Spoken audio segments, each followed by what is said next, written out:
Hello, this is the Retro Bear coming to you live from the gaming pantry. Well, not live actually, live as recorded as always.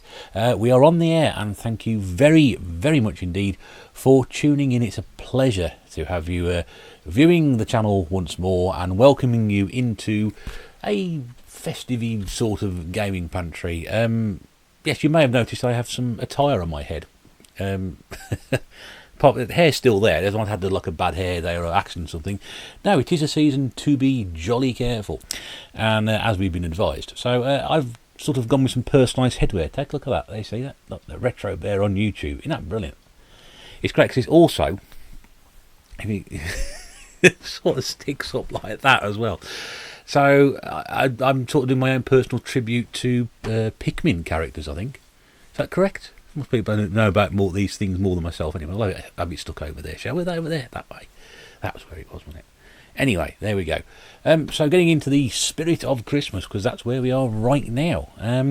Yeah, so a contrived introduction aside, hope you're all well. This is a very interesting moment in the time of year, because we are now getting to that point where it's the end of the year. And as a result of that, we're at sort of wondering what we're going to fill the time with, because not a lot of people do videos in December. But don't let that put you off. Put content out. Get a couple of videos up before the end of the year. Keep things ticking over. It's good fun. In the meantime, if you are here for the very first time, thank you very much indeed for calling by. And obviously you've stumbled across this video while looking for tragic Father Christmas accidents. If you are back here once again, thank you very much indeed for your continued blind loyalty and support. It's been fantastic as always, and great to see you all back here.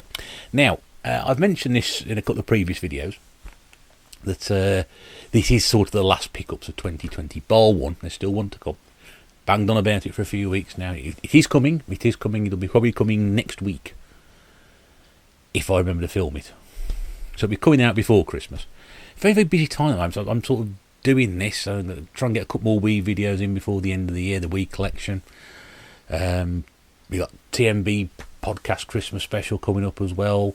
Hoping to get my own Christmas special done as well, plus this big sort of the big pickup of 2020 reveal, and then it starts all over again next year, doesn't it? Yeah. But I've not been out anywhere. I've not been going to the shops or anything like that, because technically speaking you can't do so. Well, you can do so now, but it's much safer not to do so. And to be honest with you, I ain't got time. So much going on. I've got sort of work going on. I've got Christmas coming up. I mean, barely sort of started, I'm joking, so I barely sort of started doing Christmas. I mean, literally this week. Where are we now? The 8th, I think I'm filming this on. I mean, we think we started sort of at the end of last week, really started to get the decorations out. But, you go around, everybody else has got their stuff up and all this, so it's just been so far off our radars, really. Not through wanting to try, but, we'll get there. We will get there. It'll be nice. So we've got a little bit of time off over Christmas, so hopefully do a couple of videos to all that and before Christmas as well, and into the new year, and we shall carry on. These are great. This is really good. Really good. I've got some more actually. I've got some different coloured ones, so this won't be the last time you'll see this. It's quite warm actually as well. It's really good. I was so surprised. I had no idea she'd ordered these, but put that little logo on the front as well. I could sell these, couldn't I? I don't think I get many takers for them. Put it this way, people buy an awful lot of tat, don't they? I'm joking. These are great. I absolutely love these. Who knows, Retro Bear hats could take off. I'm also wearing a Christmassy t-shirt today as well. I find your lack of cheer disturbing. I'll just stand up and show my gut off so you can all see that. There's a bit of space. There we go. I find your lack of cheer disturbing. I find the amount of weight I put on this year horrifying. That's the other side of it. Right. Why are we here for? Pickups. The last ones of the year. Bar one. But this is sort of last sort of physical one. And there's a bit of a theme going on, as you may have noticed from the last couple of videos I've done. But this time I'm also going to show something I've never shown off as a pickup. I've done a collection video on it, but I've done my own collection video of my own stuff, but I've never actually done a pickup for this particular system. So we've done the Spectrum stuff. Again, not usually pick stuff up for that, so that was quite good to do those. Now we've got something else that I've never sort of shown on here as a pickup, so that's really good to look forward to. In the meantime, I was digging around in the back garden, as you do, and I came across a time capsule. I presume it's a time capsule, because I found this. Buried in the Garden. Interesting, isn't it? No, I didn't really. I bought it off eBay. Yes, I thought it was quite funny when I said that. But it went better, I think, 2-3 weeks ago when I actually bought this. No, I bought this off eBay. It cost me 10 quid in a bit of postage, but not much. And it comes in this wonderful case. And if I... Yep. It is some more Spectrum games. Fantastic, I hear you cry. Some of you hear you cry, some of you I did hear you crying. But yeah, this is something great to come in a case, because that sort of solves a storage problem straight away. Because I think I've only got one small box of Spectrum stuff, and actually one small box of stuff, and a crate, or a small plastic crate with the 48k in it and the games in there. So this is rather useful because it sort of solves that problem. I can just say, there we go, pop that somewhere. But we have some games in here. How many games do we get out of this? You can tell it's a collector because they put one of these bits of bubble wrap in the top of it. So as you can see, we got some. There we go, 1, 2, 3, 4, 5, 6, 7, 8, 12 games, I think it is. 10, 12. They're all complete apart from one of them, which has got something missing off it. So I'm going to put that there. I'm going to put that there. Balance that off that so I can see what I'm doing and still talk to you at the same time. Which is rather lovely, isn't it? Let's have a drink before we go. So yeah, I've been sort of hitting the Spectrum quite a bit lately. And this is the last lot I've picked up. I've been very pleased with the haul I've got from it. I mean, I found some decent... There's some tremendously good value Spectrum bundles out there if you look for them. But the problem is, because there's so many thousands and thousands of games, I find this with Commodore 64 as well. Every single Commodore 64 lot I look at has always got games in there I've already got. And it's not just one.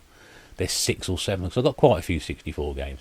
But even with just a small number of Spectrum games, say 100 to 130 I've got, guarantee there's going to be 2 or 3 games in those bundles that I already own. I think certainly in this one here there's definitely one as well that I've already got, and I know for a fact, I think it might be 2.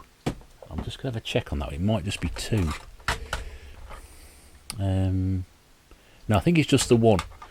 But everything else I seem to look at has got, you know, you saw the Hit Squad video I did. There was one game in there I'd already got, and I had like 2 Hit Squad titles in this bundle. I got one in there. And there was, I think there was a first lot I picked up as well. And I'm pretty sure there were 2 or 3 in there. Or certainly 2 and 3. I can't remember. There was. I've had other lots as well. I think David Retro Plays Games Padley thing type person sent me some stuff as well, and that had got some stuff in there I'd already got. Yeah, there's loads of games, but a lot of them are so common, not particularly difficult to find. So this is, you're not quite sure weighing up the pros and cons. This was a good buy. This was a good buy. Get on with the games. Stop talking. So what have we got first of all? I've already got this. This is the one I've already got. And we got Ghostbusters. Now this is the budget re-release. Okay, Ricochet label. Now I got the Commodore 64 clamshell version of this, and I've just got the basic standard release for this on that one. Yeah, that's probably broken now. Jesus. I'll find a better way of doing this. Anyway, that's the back of the... You know where they see it anyway. But, can you... nearly did. Did he focus then? Focus. Focus. The important thing to remember is that nobody gets harmed during the making of these videos, just my desk and the tape. So yeah, I've never been a fan of this game. Never been a fan. I had a copy of this on the Atari 2600. Actually, the good thing about dropping it, I've already got another one of these anyway, so it's alright. I never liked this game. I never seen people's fascination with it. I always thought that some people thought that's in a case. I always thought some people thought this was like, you know, one of the great games ever. But the more people I mention it to, more people actually sort of don't like it. So there we go. Now this one I'm really excited about because, bizarrely, amongst this huge collection of paraphernalia, I've never actually owned a physical copy of this game. I've got it on compilations, but I've never actually owned a physical copy. Nor have I ever actually played a home conversion of it. I have, well I say I have because I've got on compilations, haven't I? So, but when it first got converted, I never actually played those original versions. I played the arcade game, but I thought, wow, I've never actually played this game, never actually got it. And you're going to sit there and go, what the hell? Space Harrier. yeah, this is again the budget re-release for the Elite Encore label. But yeah, I've never actually played a home version of this outside of the Mega Drive one. I think it was Mega Drive Space Harrier 2 anyway, so that's about it. But yeah, I'm not sure it's going to be sort of very, sort of represent the arcade game particularly well. But I've checked my Commodore 64 collection. I haven't got it. So I haven't got it on the Amiga either. So I was really pleased to get that.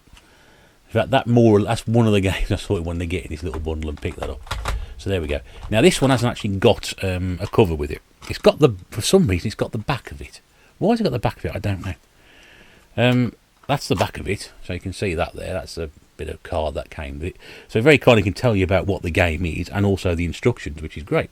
But I've got absolutely no idea what the game is until I open it up, and then I can actually tell you that this is Werewolves of London. Now I think again I've got this on the Amiga, on the Commodore 64. It's also quite interesting to note at the bottom of this tape it actually said Spectrum one side, Amstrad the other. And I know they were very, very sort of in terms of the quality of the games, but I didn't realise they were that close together. Because you have absolutely no idea of knowing that's Werewolves of London from that bit of card. Even if you read it. Nope. It doesn't mention werewolves at all. It mentions the words hairy carnivorous beast, which could practically be, and it could be me.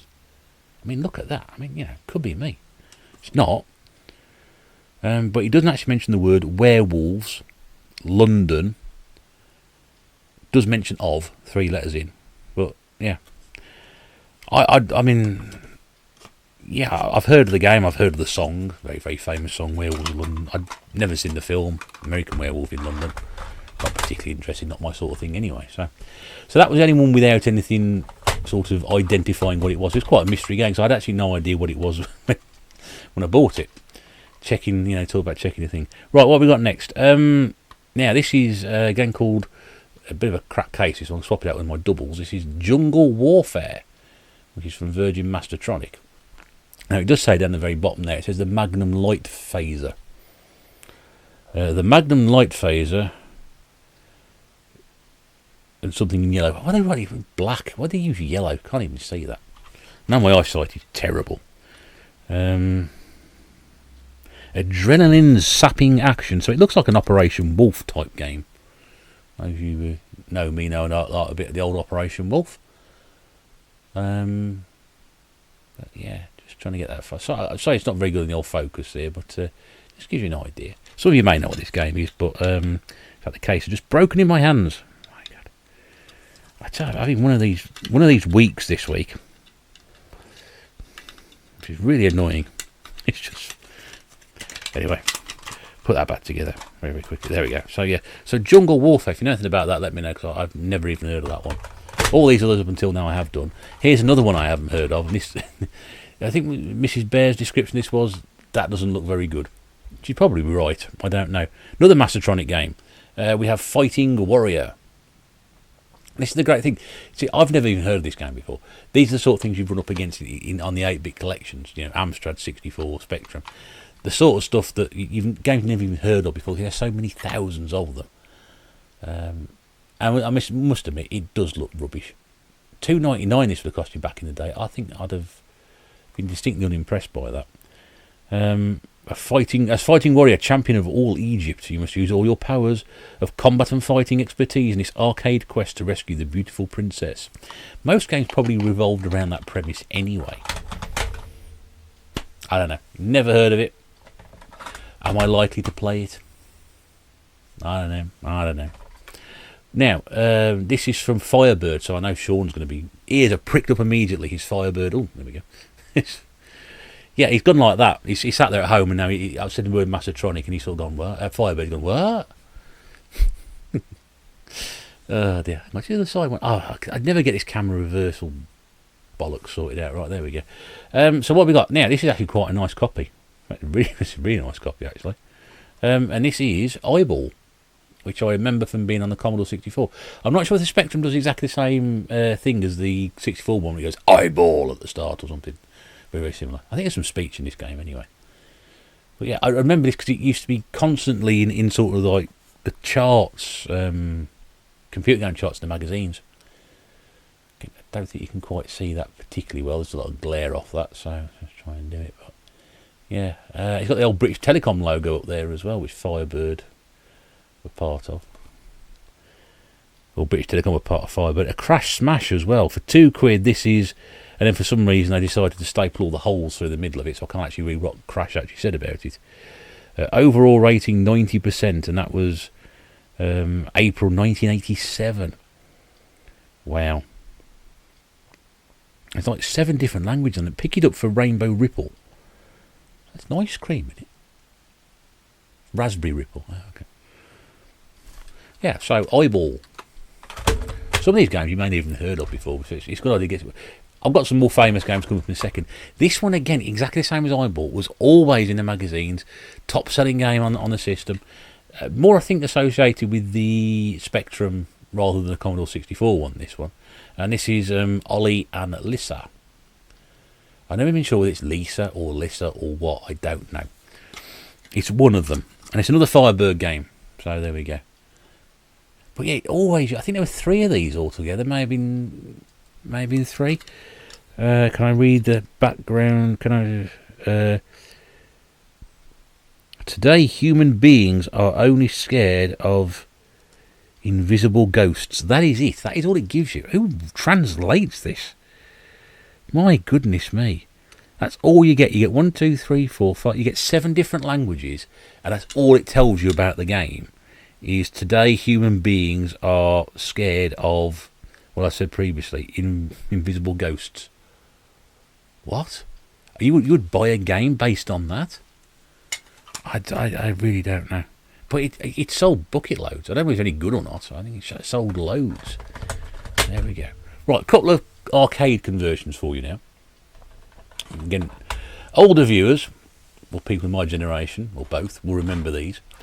So, again, I don't remember playing much of this at all. Road Blasters on the Kicks label. That's US Gold's budget. I think US Gold did the conversion originally, so you can guarantee it's not going to be all that good. And there's some rather generic shots on the back there as well. I think this one you had to sort of drive along and pick up fuel pods and sort of shoot. It was called an exhilarating action-packed race game that will keep you on the edge of your seat for hours. 1986, I think this was. I've seen that long, 34 years ago. So Road Blasters, I don't know much about that one because I never actually played it. This one I know a bit more about because I played this on the Commodore 64. Horrendous conversion. But I didn't even know till much later this was actually an arcade game. In fact, a friend of mine actually had it when he had it on the 64. He actually had the sort of dual case version. So this is a Indiana Jones and the Temple of Doom, which sort of predates this around about 1984, I think. Temple of Doom was. I think it was an arcade game that came out, and it had this horrendously difficult minecart level. I remember the first time we sort of walking around with a whip, sort of like whipping the guards who were in the film with the red turbans on and the red costumes, and you were sort of like whipping them, and then you were going around and sort of using your whip to flip the caves open to release the children. And then after the first level, you went to this minecart level, which was viewed on an isometric angle, and it was so difficult to try and get off there. It never actually made it. So the home computer version of the Atari coin-op masterpiece. But I remember the 64 review. The 64 game got horrendously terrible reviews, and games based on films are normally diabolical, but thankfully Indiana Jones is the exception. And that was a magazine called Amtix. That must be an Amstrad-based game. I'm guessing it's Amtix, M-A-M-T-I-X, 80%. And not all that bit. Whether you're a fan of the arcade original after just some high adventure, which has a few pitfalls thrown in, this is the game for you. A C&VG hit. Wow.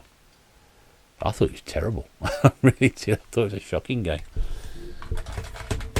We all know Indiana Jones games got like better later on, didn't we? But that one, Right, now this one, again, is more known for its presence on the Commodore 64. And this is, again, I think it's on the budget label, Hewson re-release. This is Iridium. again, I've not played this, so I can't really comment. But I know from my history that this is an incredibly well done shooter on the Commodore 64. Now, Houston had a great reputation bringing out some really great shooter games and some really sort of fiendishly, like things like Nebulous, which is like a puzzle game. I think it was called Tower Trap or something in the arcade. It was slightly different, but yeah, I mean, this is, yeah. So someone's even, there we go, Star Choice News Agents. I expect that's come out of. So it's the sort of game you go around the news agents back in the day, days of yore. Go around with a couple of £3 if you had a computer, but I didn't. So I just went around and looked at all the games that other people were buying, and yeah, you come back with something like that. Penultimate game in this little collection here, a game I've never heard of before, from Atlantis. Not sure they were a great budget label. Suggested $2.99 retail price, and it's Seahawk, which, I don't know, it looks like it's a World War I biplane game. Shoot down the attacking fighters and helicopter gunships. Well, now, I don't think they had helicopter gunships in those days. Actual Spectrum screenshots on the back. It's always nice. But, yeah, I don't know. Seems to be sort of like a bit of a conflict of interest going on, that one. Anyway, Seahawk. Now, for viewers of a nervous disposition, I suggest you go and make a cup of tea or something and come back in a minute when I get some of the other stuff out. Because this game is a little bit, as we say, on the controversial side. And actually, I'm a very good friend of mine has already got this game. One of the very first videos he did on YouTube, he showed this game. I'm not going to embarrass him by telling you who it is.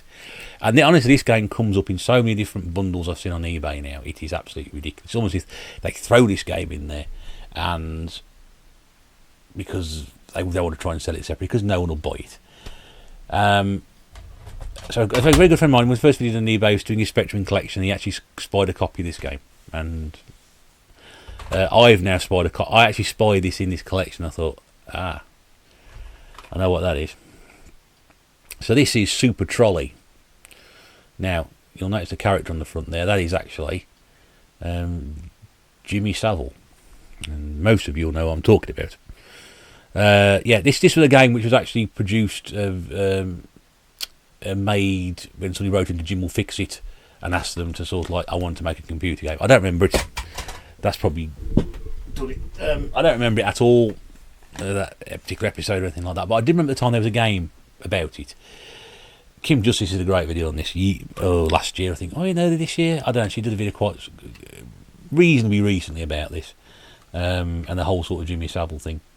That's your sort of thing, which, you know, I don't think it's not meant to be a particularly good game.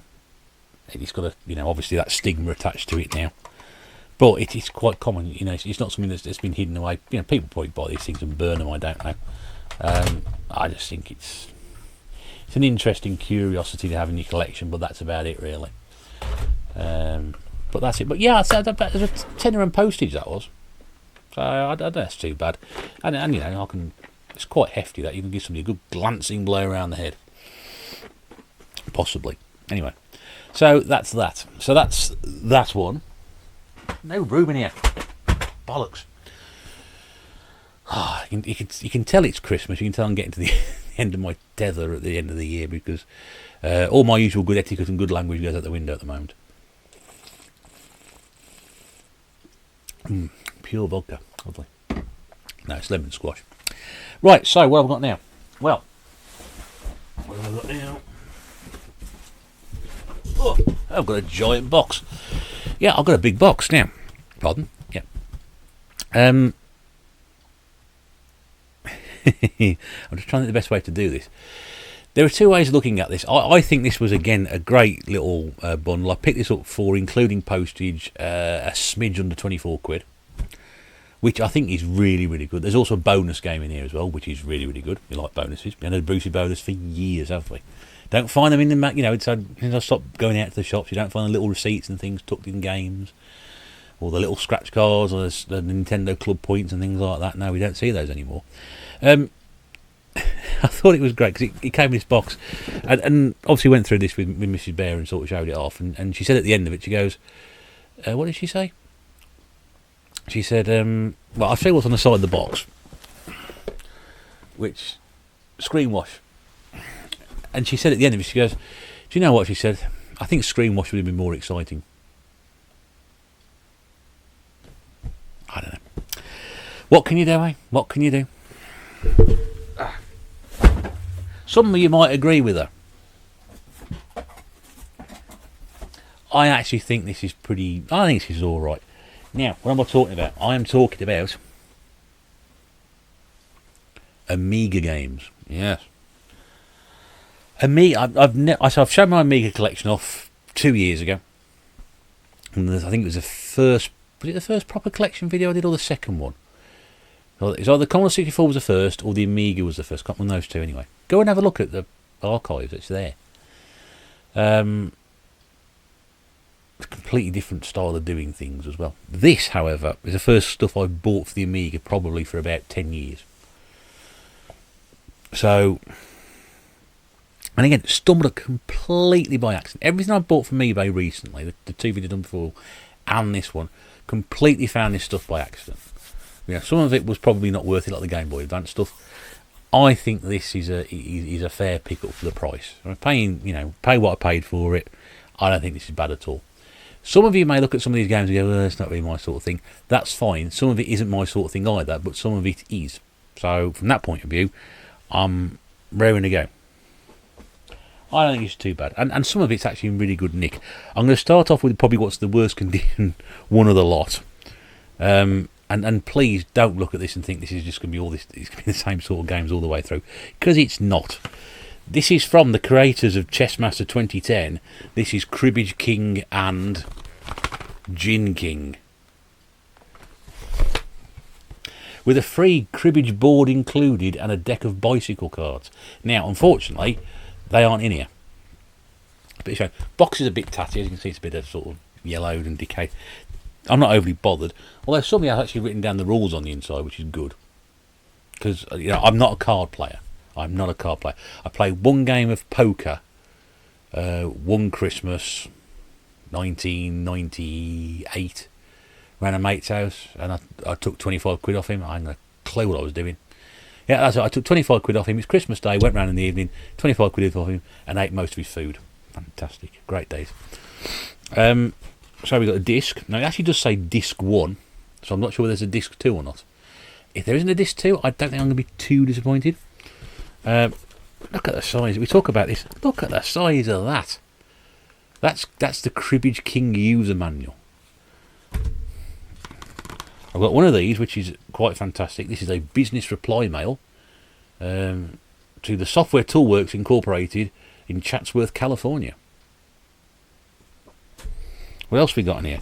I've also got the Gin King user's manual, which appears to be a lot better condition and appears to be hardly touched. I reckon whoever got this from has got a bit of a cribbage problem, because that looks pretty well worn and used, a different colour. This one's hardly been touched. So I think Mrs. Bear's eyes lit up when I sort of said, I've got a game based on gin here. She was very, very interested until she found out it's a card game. Cribbage, it's the two scariest words in the English language. Cribbage, anyone? Where did everybody go? This is from the American Cribbage Congress, the fastest growing game in America. Seriously? Wow. Can any Americans testify to that? I know a couple of you watch. Can any Americans testify to that? Mark? Kane? What else we got?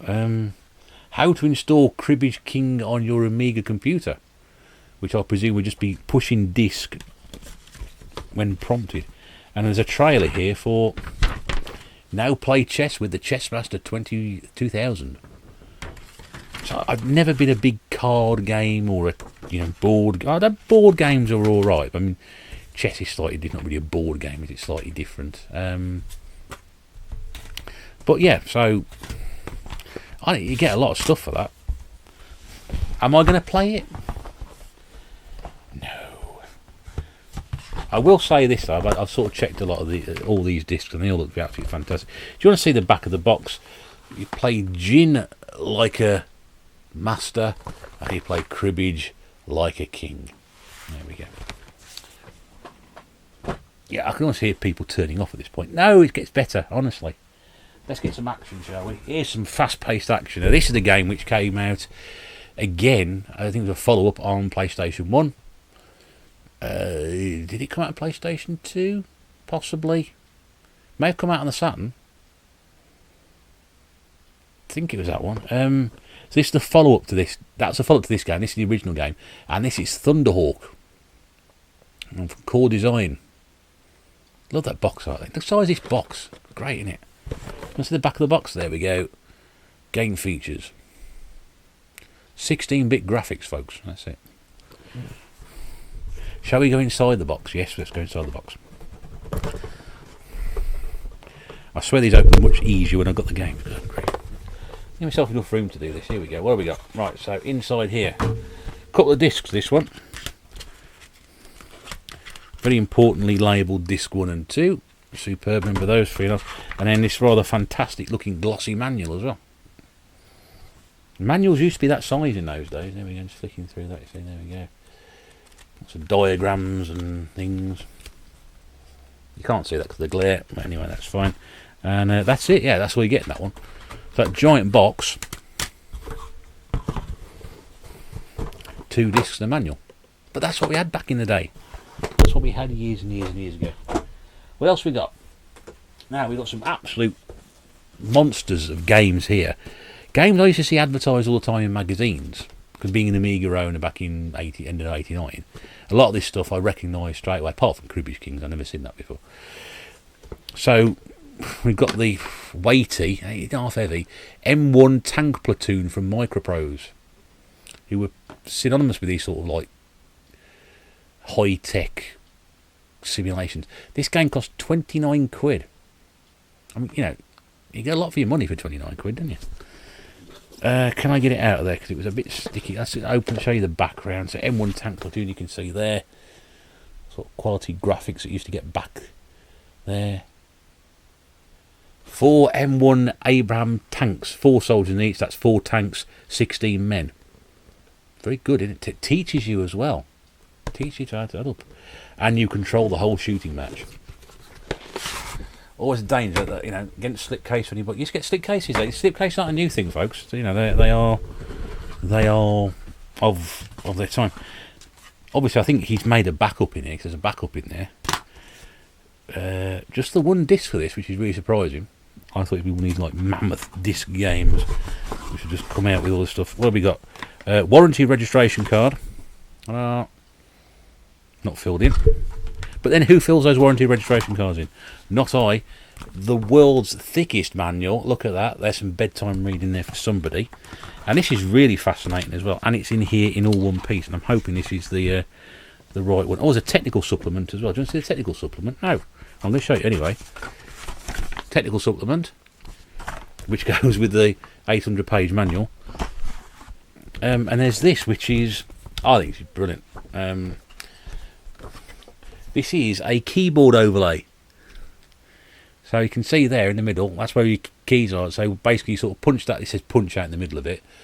And then you put that over your keyboard and then it'll tell you what keys you need to use. And that's the Amiga 1000. This one on the back here, other side, is for the Amiga 500/2000. You see that? There we go. And quite frankly, am I ever like to play this? Not really. But I'd like to give it a go because these are the sort of games I used to see and sort of generally ignore. I'm not interested in playing something like that. Give me something with a bit of, you know, sort of a couple of rips in the top there where people have been getting out. But generally speaking, that's in pretty good nick. So not bad. This one's really bashed, but this one actually more or less sold it to me. Because I used to play the hell out of this game on the PC. As well as the Amiga, because a friend of mine got a copied version, also a backup version of it at school, and I was like, "Wow, this is great! You know, fantastic game." And I played on the PC; it was great, and it's sort of gone on. But for me, this was sort of like, you know, just one of the great games of that generation. By Jeff Crammond, and this is Formula 1 Grand Prix. Grand Prix, this is it's not the original version, because I know the original version, it's got a different cover on it with an orange car in the middle. So Microprose 4-in-1 Grand Prix, this is the re-release. But wow, I mean, what a game this is. Absolutely fantastic game. Really is. I mean, it was fast. It was you could adjust the settings on your car. You got all the Grand Prix tracks there. You could change all the drivers' names and everything like that. It came on 4 discs. That's why second disc drive was so important. 4 discs, which is great. And I don't think has it got the original. Yes, it has got the original manual's not in the greatest of condition. So a bit sort of water damaging, but yeah, again, nice giant. I'm gonna play one of these games. I'm gonna sit down and read it and get a bit of paper in this one. Oh, blank bit of paper. Perhaps there's a message written on in invisible ink. We will never know. So that Formula 1 Grand Prix. But yeah, I mean, I was like, wow. I've got to get that. So many great memories. Minimum of 1 megabyte of RAM, of course. So obviously 512 ain't gonna cut it out. Ain't gonna cut it. It ain't gonna cut it out. Right, what's next? Oh, now this one. I was talking about this on our most recent podcast. I've got a feeling actually this is probably the best looking game in it, actually, in terms of condition. Sort of like games that have evolved over time. This one, I've mentioned it very, very briefly. I say this is PGA Tour Golf. Now again, you're not going to be getting, most people are going to get very excited about this, but I used to play that on the Amiga. I used to play it on the Mega Drive. And I actually, I loved it. I love old golf games. But have a look at the condition of that. I mean, that is... I don't like using the M word. But I mean, that is... For a game which is at least... I'm knocking on for, say, 30 years old. 1990 this came out. I mean, that is a really good condition game. Great thing about that top... where are we? Other side of where my finger is. Where's your finger, Retro Bear? It's there. So the other side, that's a putting green. So when you sort of got closer to the putt, it would sort of go to this sort of 3D, again isometric, but would show the contours in like sort of cut down. It was brilliant. It's like, wow, this is so different to anything else we've ever done. And it would great courses, and it's just again the aspect of it, just completely different. And I'm not sure. Again, fascinating stuff to find in here. Sort of gone through to write down. Sort of like the holes and things and the clubs to use, and wow, great and there's so many discs in this. How many discs are there for this game? Oh, there's even a little cocaine bag I think in there as well, which is rather good. What else have we got? I don't think it is a cocaine bag. If you did sell me this stuff, by the way, I apologise for sort of like suggesting you got a cocaine habit, because I don't know. There's program disc and there's another disc in there, and there's also 3 lots of other discs, which course disc, which is not an original one, tournament program disc, and what's that one there? Tournament course disc. So there's all these add-ons to go through as well. There is another giant manual. Why do manuals get to be? There's a command summary card.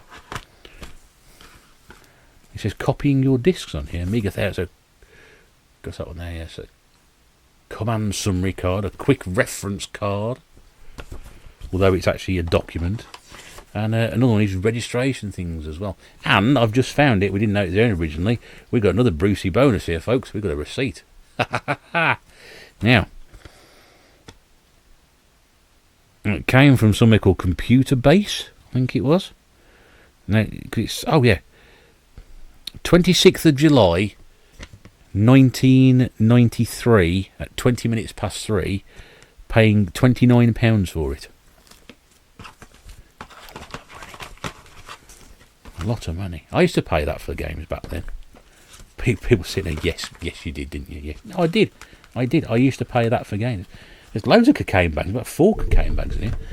I used to pay regularly, sort of pay 20-25 quid for new releases back then.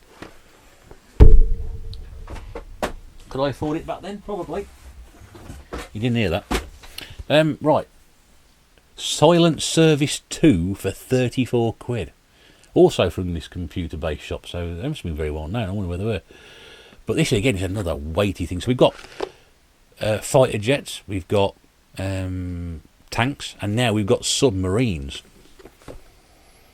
Again, I remember seeing this advertised at the time and thinking, I'd never play that, but you sort of want to think, yeah, do you know what? Now I've got it again, I might be interested in giving it a proper go. Another slip case comes off, one of these giant. So, you know, again, you get to know people from what they buy, you know, what they have, what you bought from them. And obviously this guy seemed to enjoy his sort of war, you know, simulations. The guy donated me the 48k Spectrum last couple of years ago. He obviously liked his, you know, sort of war simulators because he had got, you know, loads of like World War II simulators. So this is it. So what have we got here? We've got 2 game discs and 2 backups. We've also got what we got here. We've got a map. We love maps. It's a map.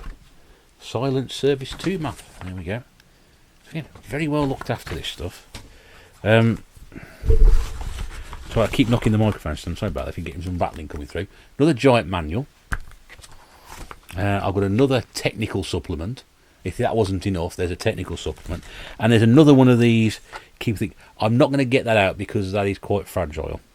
And there's also a Micropose warranty card in it, Micropose warranty card. So I'm not going to get that out because it's a bit fragile. But again, it's another one of those keyboard overlays, and they've actually taken it all out, so it's sort of done as it should do. But I mean, yeah, again, really nice condition. Really, really nice condition. So, been well looked after. Like I said, I couldn't quite believe it was. You know, I know there's, you know, people will look at the Amiga games and sort of think, well, there's no sort of arcade conversions here or anything like that, or what have you, and I understand that. Just put this back in here. Talk amongst yourself for a minute.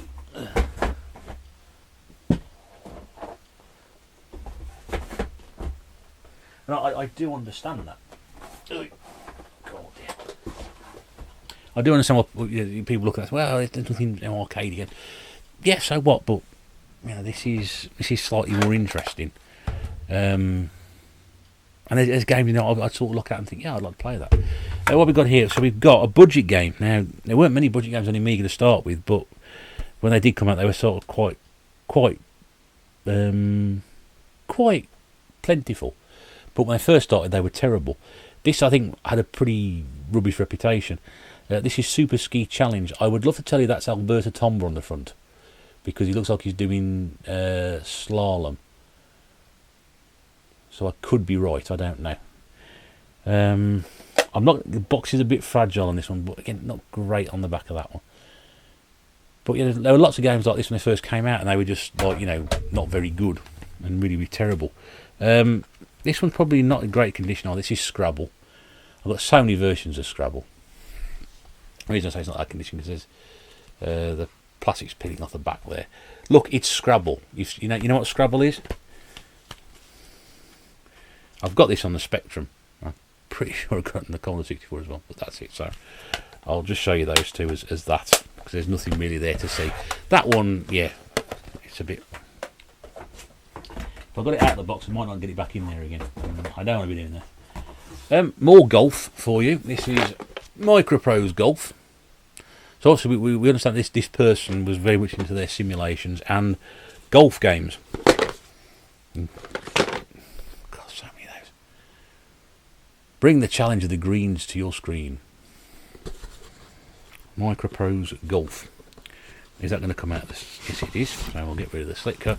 It's taken a lot longer than I thought it was going to do. I thought it's a really quick video, this one. So we've actually got 3 discs on this one. I've got a course disc, a program disc, and a course disc. And a backup as well, so 4 discs or 3 discs on that one. An almighty manual. Another one. I'll tell you something, the amount of trees that were killed to make games back in those days. Absolutely shocking, wasn't it? Absolutely shocking. Oh, there's another disc in here as well. And there's, oh, there we go. Oh, this is nice, isn't it? Wow, look at these. There we go. So we've actually got course cards. There's 8 altogether. There's 4 cards and 8 courses. So they're all in there. No, I tell a lie, there's 6. But yeah, so got those as well. Didn't see those when I got them on box it originally, but how fantastic is that? So again, all in there. Now I don't think there's anything, you know, bustingly rare or collectible here, but you know, someone's obviously had these. They paid good care and attention to them, and that's what we say about it. You know, we always say when we pick up disc games, you know, I'm talking floppy, you know, I'm talking like CD-based media now, and we all say, oh, you know, terrible condition this manual, terrible condition of that, and what do people do for their games? When you see stuff like this, you're going, wow, this is brilliant. Someone's actually looked after this stuff. I went very, very local there. I apologise for that. Right, now here's one I did play. Goal. A game by Dino Dini. Now, if anybody remembers Kickoff, that's the guy who created that, and that was after he split with Anco and went off to make games for Virgin.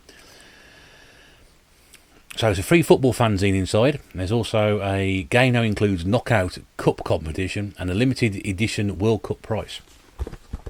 No idea what any of that is, because I don't think it's got anything in there. Now we've got, what have we got? 2 game discs, which is good. We've got a cup competition manual. I'm not sure why that differs from another, because I remember playing this. Now also what's interesting here, we've also got the instruction manual. Someone has gone to the very strange length of actually photocopying the manual into a handy little booklet and then using one of these spiral things down it, hold it all together. Also, and there's a flyer in there as well for this new cup competition stuff, which I don't know anything about. Great, so that's all in there. However, now I did know this at the time. This is where the Brucey bonus comes in. Remember, 6 hours ago I said there's a Brucey bonus in here, and this made it even more interesting because although these are loose discs, there's no box for it. Don't bother me. I ain't bothered about that. But the fact this game was in there means that I've now got sort of like pretty much all my favourite football games now for the Amiga. So we now have Sensible Soccer. Now, yeah, Sensible Soccer 92-93. I'm not sure if that was the first one. I'm pretty sure it was, with Rude Hullet on the front of it. But the guy said that these games were, these 2 discs were included. So I thought, right, I'm going to go after that and get it. And yeah, I'm not a massive fan of Sensible Soccer. I prefer Kickoff too. But I did own this when I first had it, and I did play a hell of a lot of it, and so did my friends. We used to have people around regularly. We used to put my Amiga on the big telly. Well, it was a joint telly back in those days, wasn't it? But put it on the big telly in the lounge, and we had 2 or 3 of us sort of sitting there taking turns playing each other on that game. We do exactly the same with other games as well, but that's what I remember about that game. Just not my favourite. I just felt it was a bit... I wouldn't say Kickoff was more realistic, because that would be silly, because Kickoff 2 is not more realistic, is it? But, good game. Very good game. I enjoyed both of those. Goal, yeah, it's a good game, but I think it was maybe not quite as good as they were expecting. I think they were expecting it to be Kickoff 3, and it wasn't quite the same. Not a bad game, though. Not a bad game. We've also got some more Golf. Golf? Yes, Golf. This is in much worse condition than the other game. This is the PGA Tour Golf Tournament course disc. So again, back in days of yore, if your game needed an expansion, nowadays you get a patch downloaded to it, wouldn't you? Or if it's a FIFA game, you get an entirely new game every year. If you wanted to play more than what was given away with it, you would get these. A Championship Manager used to do it every couple of years. First few edition Championship Manager, they would bring out a update disc. So you'd have to pay $7.99, $9.99 to get a disc, which would then update. You could play. You got the original game disc, and then you put that in. You could sort of like use up-to-date statistics with all the correct players, all the transfers and things like that. It used to be a big thing, and this was like add-ons to the original game. So you need the original game to play it. So you haven't got the original PGA game. This is no good to you. There's more course games in here. I think there's just a one disc in here to show you. Yeah, it's actually just a white tournament course disc. There we go. And just a quick reference card inside that. So yeah, that's exactly what it was. Okay. And the final game in this little section. And again, here's a game I played which I was very, very disappointed with. It seemed like it was, I don't know, it got superseded by other games which were much better. And when I first came out, I thought, wow, this is brilliant. I played a version of Commodore 64 years and years and years before, and it was great. It was great fun. But this one, when it came out, I thought, oh yes, we need that for the Amiga. I played a demo for it, and I was really disappointed. I don't even think I got the full game. I think I just kept with the demo. And then he got superseded a few years later by Brian Lara's Cricket, which was basically pretty much the same sort of game, but better. So this is, I'm talking about Graham Gooch's World Class Cricket. Anybody who's known Graham Gooch, he was the former Essex and England opener, and also England captain for a time, and also toured South Africa in 1982. Got banned from playing international cricket for 3 years because of the apartheid thing. I mean, no sort of expense spared on that, is there really? So it's basically like someone just printed that out at home. Not a particularly big manual. And there we go. And there's also a thank you for buying World Class Cricket. There we go. So interesting in data discs or upgrades. And this was July 1993, finalising the first data disc, which came out in August and September. And there was no charge for this service, it says. There we go. If your game disc develops a fault, we will replace it free of charge in the first year. Now that's good, isn't it? But it also says, however, for added protection, you can purchase a backup copy of the disc, priced £7.50. We're also offering members of the Home Computer Club the opportunity to purchase four audiogenic games that are no longer readily available in the shop. Impact, Helter Skelter, Emlyn Hughes' International Soccer, and Loops. All of which received many excellent reviews when they were released, and some not so excellent ones, but there's no accounting for taste. Even World Class Cricket got some bad reviews. I can see what, I don't know. Brian Lara's, which I think was his natural successor, was a bit more polished. If you show the back of that there, you can, if you play Brian Lara's on the Mega Drive, I'm talking about the Mega Drive version here, you'll know what I'm talking about. It's very, very similar. It's alright. I think it was just a massive letdown because, you know, having played cricket and been a big cricket fan, that was a big thing for me, and I was a bit disappointed in it. Anyway, that is it. So there we go. Some Spectrum stuff, which I paid about 10 quid plus post, about 15 quid, I think, something like that. That Amiga stuff there, like I said, buy it now. I think it was with 20, smidgen under 24 quid, including postage. Basically 2 quid a game. And there's some stuff in there that I will get some enjoyment. I certainly get enjoyment out of the golf games. I may even give the World Class Cricket game another go. Certainly the Goal and Sensible Soccer. Definitely going to look forward to playing Microprose Grand Prix again. Something else. I may even give some of those tank games a go, and the submarine games. It'd be worth having. But I think some of that is really good nick as well. So, yeah, I don't think that was too bad. I think that was too bad at all. And like I said, found it by complete accident. If I hadn't found it, then who knows what would have happened. I'd have bought something else, possibly. I don't know. Anyway, hope you enjoyed that. If you have enjoyed it, don't forget to please like, comment, subscribe, share the video, give me a thumbs up, do all that stuff. Ring the bell, more videos when they come out. There'll be a few more before Christmas. And hopefully 2021 we'll see some more pickups. But I think that is going to be it for 2020. Bar a couple of things I'm holding back. But in the meantime, this is the Retro Bear saying thank you very much indeed for your company once again. Hope you enjoyed the video. Many more to come. Do take care, do stay safe. We'll see you again very, very soon. But until then, take care. Bye for now.